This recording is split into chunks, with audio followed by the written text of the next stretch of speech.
नमस्कार दर्शकों, एक बार फिर से मैं आप सभी का स्वागत करती हूँ हमारे इस बहुत खास कार्यक्रम स्वयं के स्वामी बनो में। मैं हूँ आपके साथ नेहा सरेश शुक्ला। इस कार्यक्रम में हमारे साथ जुड़ते हैं दीदेवा जीवन ज्योति संस्था के संस्थापक सुरजीत सिंह कोहली जी।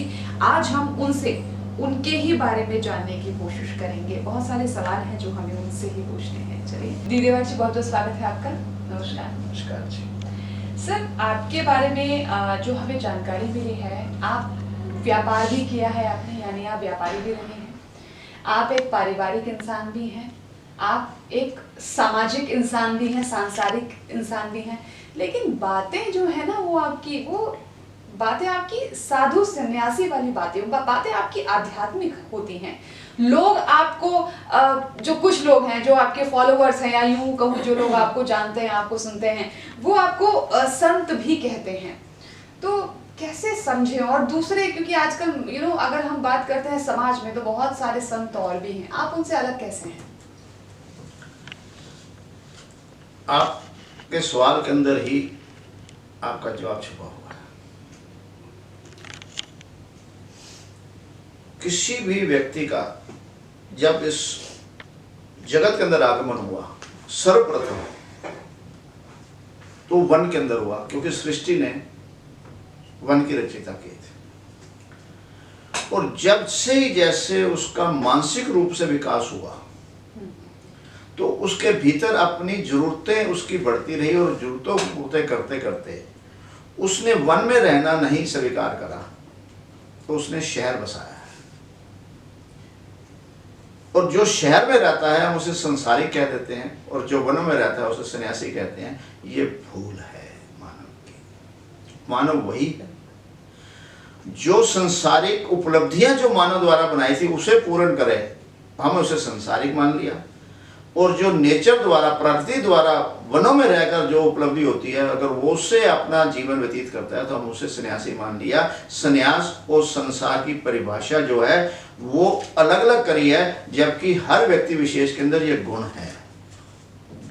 जो संसार के रहते हुए विषय वस्तुओं को अपने उपयोग के लिए प्रयोग करे, ना कि एक लालसा के अंदर संग्रह की लालसा बनाए, और भीतर इस बात का अध्ययन करे कि ये मेरे लिए भी उचित है और इसमें किसी के साथ मैंने अनुचित नहीं किया है, वो एक सन्यासी की भाषा है।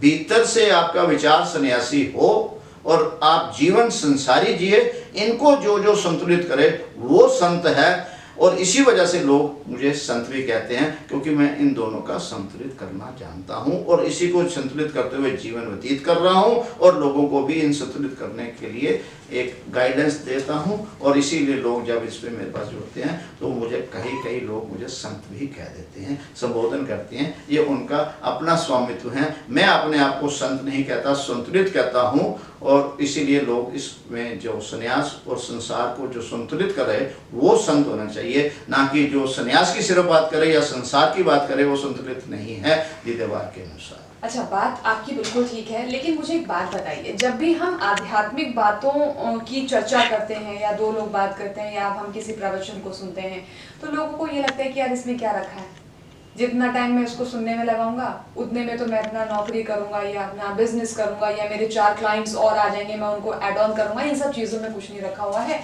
मुझे तो पहले ये देखना है कि मैं कैसे पैसे कमाऊं। इन सब चीजों में क्या रखा हुआ है?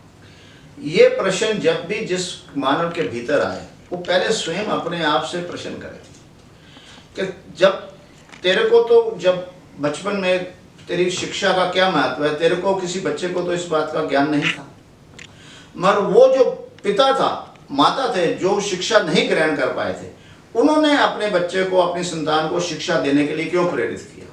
उन्होंने उसके साथ 18 साल, कम से कम 18 साल उसके जीवन में पैसा खर्च करा, समय व्यतीत किया। क्यों किया? इसलिए कि उसे यकीन है कि ये 18 साल में अगर पढ़ जाएगा तो बाकी जीवन के अंदर वो सुख सुविधा प्राप्त कर लेगा जो वो नहीं कर पाया। तो ये भ्रमित विचार है कि ये दीदेवार के सुनने के बाद तेरे को कितने टाइम सेविंग होगी और तेरे को क्या क्या प्राप्ति नहीं हुई इसको सुनने बगैर, और सुनने के बाद, अपनाने के बाद क्या प्राप्ति होगी, उसके बाद तेरे को मालूम पड़ेगा। ये मैंने स्वयं जीवन के अंदर चलकर प्राप्त किया है। इसीलिए शिक्षा भी ये एक शिक्षा है, ये जीवन की शिक्षा है। ये जीविका की शिक्षा नहीं है। हमने सिर्फ जीविका की शिक्षा के पीछे जा रहे हैं, यह हम भी मानव भ्रमित हो गया है। अब ये जीवन के प्रति है शिक्षा, मेरे को एक जीवन जीने के लिए उपलब्धि होनी चाहिए थी। मैंने शिक्षा को सिर्फ जीविका के लिए बना लिया, यहाँ में मानव भ्रमित हो गया। इस वजह से ये विचार उसके मन में आता है। अच्छा सर, मुझे एक बात बताइए, आप क्या, जैसे कि आप हैं व्यापारी होते हुए सांसारिक होते हुए, हम अध्यात्म की बात करते हैं तो लोगों का ये कहना है कि या तो जी हम अध्यात्म ही कर सकते हैं, है ना, क्योंकि एक सांसारिक व्यक्ति आध्यात्मिक नहीं हो सकता। ये भी अपने आप से प्रश्न कर कि तेरे को प्रकृति ने क्या दिया है। तेरे को प्रकृति ने 2 टांगे दी हैं और ये अधिकार दिया है कि तू कौन सी टांग पहले उठाए, बाईं या दाईं, और उसकी दिशा के ऊपर दूसरी टांग को उसी तरफ चलेगा, तभी तो मंजिल में पहुंचेगा। और तेरे को टांग एक तरफ जा रही हो और दूसरी टांग दूसरी तरफ जा रही हो तो क्या पहुंचेगा। इन दोनों को टांग का सही तो आपस में समन्वय होते सेम डिस्टेंस में चलता रहेगा, तू कितनी भी दूरी तय कर ले मंजिल में पहुंचता है। और यही बात को तूने भीतर से सन्यासी विचार और संन्यास संसारिक रूप के अंदर रहकर समन्वय करना ही तेरे जीवन की उपलब्धि है। अगर जिसके पास एक टांग नहीं है तो उसे किसी विसाखी की आवश्यकता होती है, हम उसे अपाहिज कहते हैं। और जो भी खाली सन्यासी है दीदे वार्ग से वो भी अपाहिज है, और जो सिर्फ सन्यास संसारी है वो भी अपाहिज है। जो वैसे ही दोनों टांगों पे चलेगा वही संत है, और अपने जीवन को संसारी रूप से चलते हुए भीतर से संन्यास रूपी विचार ना होंगे, संतुलित नहीं होगा। और जो एक एक तरफ चल रहा है ये दोनों ही अपाहिज हैं, इन दोनों को विसाखी की आवश्यकता है। जो सन्यासी है तो अपनी जीविका के लिए भोजन के लिए संसारी के पास आता है, और जो संसारी अपनी परेशानी के लिए सन्यासी के पास जा रहा है। उन्हें दोनों को एक दूसरे की विसाखी की आवश्यकता है, अर्थात दोनों ही अपाहिज हैं। यहाँ पर हम दोनों को कंप्लीट करते हैं, संतुलित करके तेरे को दोनों में सक्षम है। ये खुद एक मेरा स्वयं का परिणाम मैं अपने आप को जगत को दे रहा हूँ, और कितना सुविधाजनक है हम यहाँ पर अपने एपिसोड में आपको बताएंगे। अच्छा सर, आपके साथ मैंने इतने सारे एपिसोड किए हैं, मैंने अब तक आपको जितना समझने की कोशिश की है, आप ईश्वर को मानते भी और नहीं भी मानते हैं, समझे क्या हम? ईश्वर को मानना अर्थात कोई ऐसी शक्ति है जिसने सृष्टि रची है, उसको हम ईश्वर मान लेते हैं कि मेरे मन ने उसे ईश्वर मान लिया, ईष्ट मान लिया। वो मैंने नहीं रचा और मैंने स्वयं को भी नहीं रचा, इसलिए मुझे को भी स्वयं को रचने वाला कोई है, इस तरह तक तो माना है। मगर मेरे जीवन का वो मालिक है ऐसा नहीं है, क्योंकि उसने पूरा अधिकार दे दिया है। हम अपने आप से उदाहरण में समझें कि हमारी सभी जेब के अंदर कोई ना कोई एक नोट होगा, वो 1 रुपए का होगा, 10 रुपए का होगा, 100 का, 2000 तक का। और हमारे भारतीय नियम के संविधान के अनुसार हम एक व्यक्ति विशेष को ये अधिकार दे देते हैं कि वो एक कागज के टुकड़े पर जो फिगर लिख दे और उसके साइन कर दे, उस कागज के टुकड़े की वो वैल्यू हो जाती है। उस पे उसने 10 रुपए लिखकर वैल्यू साइन कर दी तो उस कागज का टुकड़ा उतना ही है, उसकी 10 रुपए है। उसने 500 लिख दिए तो उसकी वैल्यू 500 है, और उसने 2000 रुपए लिख दिए उसकी वैल्यू 2000 है। मगर स्वयं से पूछ को उसका मालिक कौन है, और जिसने कागज के टुकड़े की वैल्यू बनाने में सिग्नेचर करे थे, या जिसके पास है वो मालिक है। तो मेरा जीवन का स्वामी मैं हूं, बनाने वाला कोई भी हो सकता है, इसलिए मैं अपने स्वामित्व को करता हूं। तेरा धन्यवाद, तूने बना लिया, तूने कागज का टुकड़े पे 2000 के साइन कर दिए, पर उसका मालिक तू नहीं है। मैंने अपनी किरत करके अपने कर्मों से बना के मैं उसका अधिकार हूं, और मैं जब चाहूं उसको खर्च कर सकता हूं, और जीवन को मैं स्वयं अपने अनुसार ही खर्च करूंगा। इसका अधिकार मैं तेरे को नहीं दे रहा। इसलिए हम ईश्वर को मानते भी हैं और नहीं भी मानते। बात आपकी सर सही है, लेकिन कुछ सिचुएशंस ना हम लोगों के सामने ऐसी आ जाती हैं जब ना चाहते हुए भी हमें सामने वाले को रूल करना पड़ता है, उसको समझाना पड़ता है कि नहीं तुम गलत करो। जैसे ये देखिए, आज की मैं युवाओं की बात करती हूँ तो आपको पता है कितने सारे मादक पदार्थ मार्केट में आ गए हैं, कितनी सारी ऐसी नशीली चीज़ें मार्केट में आ गई हैं जिसका सेवन करना उनके स्वास्थ्य के लिए, उनके परिवार के लिए, उनके भविष्य के लिए हानिकारक है। तो ऐसी स्थिति में भी क्या हमको उनको छोड़ देना चाहिए कि ठीक है जाओ तुम अपनी ज़िंदगी जियो? क्योंकि देखिए मुझे लगता है कि एक माता पिता का फ़र्ज़ या एक बड़ी बहन का फ़र्ज़, एक बड़े भाई का फ़र्ज़ ये होता है कि वो डांटे, समझाए। लेकिन अगर हम यही छोड़ देंगे कि ठीक है आप अपने मालिक खुद बन जाओ, तो चीज़ें कैसे व्यवस्थित होंगी? इस प्रश्न को भी फिर मैं बार बार उसी आंसर में दूंगा कि स्वयं से करके देखो। बच्चे के लिए हम चिंता कर रहे हैं, उस बच्चे का जब पेपर होता है, वो 5वीं क्लास में है या 8वीं या 10वीं में, किसी के माता पिता उसके साथ डेस्क पे बैठे हैं, उस पेपर पे बैठते हुए वो खुद ही उसका परीक्षा देता है और परिणाम होता है।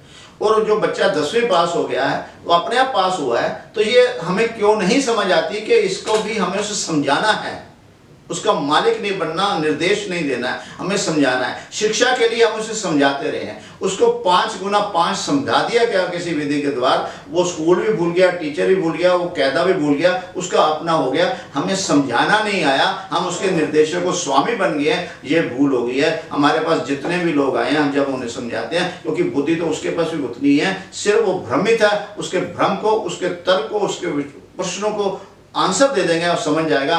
समझाने का सही तरीका क्या हो सकता है? समझाने का तरीका होता है, हम अपने आप से पूछें कि जब मैं अपने भाई के बच्चे, अपने मित्र के बच्चे को समझाता हूँ तो कितने सहज भाव से समझाता हूँ, मगर मैं अपनी औलाद को, अपनी संतान को समझाते हुए मैं उसका स्वामी बन जाता हूँ, उसका पिता बन जाता हूँ, यहाँ मैं बेईमान हो जाता हूँ, ईमानदारी नहीं करता। वहाँ पर मैं निर्देशक बन जाता हूँ, उसका स्वामी बन जाता हूँ, वहाँ भी मैं उसका सहपाठी और सहयोगी बनूँ और उसे समझाने में, वो उसे पता है कि पिता से मुझे डांट पड़ेगी, ना वो सच बोलता है, ना मैं उसकी पूरी बात सुनने में तैयार होता हूँ। पहले बच्चे को सुनना स्वीकार करें, फिर वो देखेंगे तो बच्चा होगा। मेरे घर में तो ऐसी समस्या सबके संसारी होते भी नहीं है, क्योंकि समाधान करने का एक ही तरीका है, वो बेझिझक अपने घर में बात कह सके। घर में अगर बात नहीं करेगा तो अपने उम्र के लोगों से करेगा, उसे मिसगाइड होगा, क्योंकि उसका भी अभ्यास या उसका अनुभव उतना ही होगा जो उसकी उम्र का होगा। हमारा अभ्यास, हमारा अनुभव हमें बताता है उम्र के हिसाब से, तो उससे बिल्कुल निश्चित और स्वभाव से कहने का दें तो हम उसके अंदर पूरी तरह समझा पाएंगे।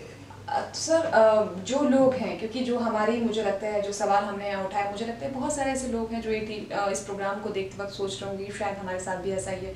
तो मान लो नहीं समझाने से भी काम बने, तो हम ऐसी सिचुएशन में क्या करें? तो क्या वो आपके पास आ सकते हैं, मार्गदर्शन ले सकते हैं? बिल्कुल आ सकते हैं। हमारा एड्रेस है, हमारा फ़ोन नंबर है, हमारे ईमेल भेज सकते हैं, और निश्चित रूप से ये निःशुल्क है। सोमवार से लेकर शनिवार तक 1 बजे से लेकर 5 बजे तक किसी दिन भी फ़ोन करके वो आ सकते हैं। अकेले आएँ, परिवार के साथ आएँ, हम निश्चित रूप से उन्हें गाइडलाइन देंगे, करना उन्हें ही होगा, और उस समस्या का समाधान कैसे है ये हम जरूर बताएंगे। चलिए, तो सबसे बड़ी बात तो यही है कि देखिए ये व्यवस्था पूरी तरह से निःशुल्क है, वरना आमतौर पर आप सोचिए ना कि ना कुछ करने के भी हजारों लाखों रुपए आप लोगों से ले लिए जाते हैं। लेकिन यहाँ पर दीदेवार जी के जीवन का उद्देश्य पता है सिर्फ इतना ही है कि आप खुद को समझ जाएं, आप स्वयं को जान जाएं, बस। और कुछ भी इनका उद्देश्य नहीं है, ना लालच है, ना किसी प्रकार का, हम कह सकते हैं ना कि जो साधारण सी भाषा होती 3-5 है, बस सिर्फ इतना ही। हम हैं, हमारा ये पूरा परिवार है, और इस परिवार में जितनी मदद दीदेवार जी की हो सकती है वो लगातार दे रहे हैं, और आज से नहीं, सालों से दे रहे हैं। आपको भी किसी तरह की किसी भी मदद की ज़रूरत हो, हम यहाँ पर सिर्फ इसी टॉपिक के बारे में बात नहीं कर रहे हैं। आपको चाहे कैसी भी प्रॉब्लम हो, आर्थिक है, मानसिक है, शारीरिक है, कैसी भी है, आप ये जो नंबर्स आपके सामने फ्लैश हो रहे हैं ना, इन नंबर्स पे फ़ोन करके आप निःशुल्क परामर्श ले सकते हैं। एड्रेस भी, आप पूरी जानकारी आपको यहाँ पर मिल जाएगी। आज के लिए सिर्फ इतना ही। Sir, thank you so very much again.